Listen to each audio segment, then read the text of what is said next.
Yoann Bernard, vous êtes président délégué de la Fédération du cinéma, mais vous êtes aussi exploitant de salles en Gironde. Et alors, comment se porte le cinéma? Il va être un peu plus taxé prochainement?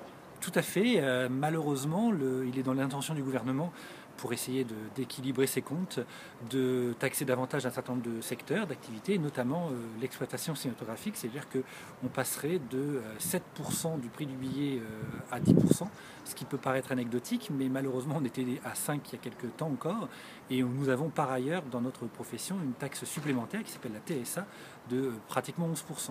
Ajouté à la SACEM, ça ferait que si on ne fait rien, on aurait plus de 23% de nos recettes qui partiraient en taxes, ce qui resterait, sur lequel évidemment il resterait beaucoup moins, et pour les producteurs, pour les distributeurs et pour nous exploitants. Mais ce ne sont pas du tout les mêmes taxes, les deux sont bien différentes. Il y en a une d'ailleurs qui sert à une redistribution, un rééquilibrage, et l'autre vraiment au TVA. Tout à fait, nous n'avons jamais discuté le taux de location du TSA, puisqu'il enrichit, c'est une sorte de réserve forcée. On nous oblige à donner de l'argent à l'État qui est redistribué dans le compte du cinéma. C'est-à-dire qu'on produit davantage de films, on redistribue du film, et surtout nous, on améliore nos salles grâce à cette taxe. Donc ça, par rapport à cette taxe, bien évidemment, nous n'avons rien à dire. Ce qui est tout à fait normal également, c'est que nous payons une taxe de TVA, comme tout produit en France. Là où nous rediscutons la situation, c'est que alors que l'opéra, le théâtre, toutes les institutions culturelles seront taxées à moyen terme à 5%, nous, pourquoi nous serions taxés à 10%? C'est évidemment préjudiciable. Il y a même un paradoxe. Nous diffusons de l'opéra dans certaines de nos salles ou du théâtre. Eh bien, nous serions à 5% quand on diffuserait de l'opéra ou du théâtre. Et quand on diffuserait des œuvres cinématographiques, ce qui est quand même notre métier de base, nous serions à 10%. Il y a une incohérence qu'il convient d'arriver à faire évoluer dans le bon sens, selon nous. Et c'est pour ça qu'actuellement, nous sommes sur ce dossier qui est un dossier important pour nous, pas urgent ni brûlant. On a encore un an pour arriver à convaincre le gouvernement d'infléchir sa position, mais c'est un travail de tous les jours. Autre problème, autre fond du problème, c'est aussi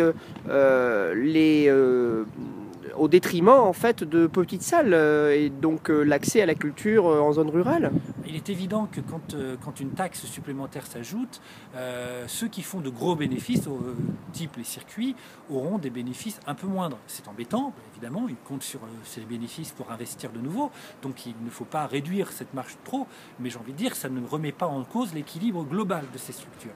Sur les petites salles, et pour ma part j'ai 15 cinémas en Gironde, 12 d'entre elles ont déjà perdu de l'argent cette année. Si on augmente les taxes, bien évidemment ce sera encore un peu moins d'argent que l'on va toucher, et donc on sera soit obligé de le répartir sur le prix du billet, et donc sur les spectateurs. Évidemment c'est pas un bon signe, et les spectateurs viendraient moins nombreux, donc on n'y serait pas gagnant. Soit ça voudra dire qu'on va devoir perdre encore davantage d'argent. Au bout d'un moment, ça entraînerait inéluctablement les fermetures de certaines salles les plus fragiles. Quelles solutions, quelles actions prochainement? Eh bien, être à la fois mobilisé, à tenir les bons discours auprès de nos députés, faire ce qu'on appelle un travail de lobbying auprès du ministère, des ministères.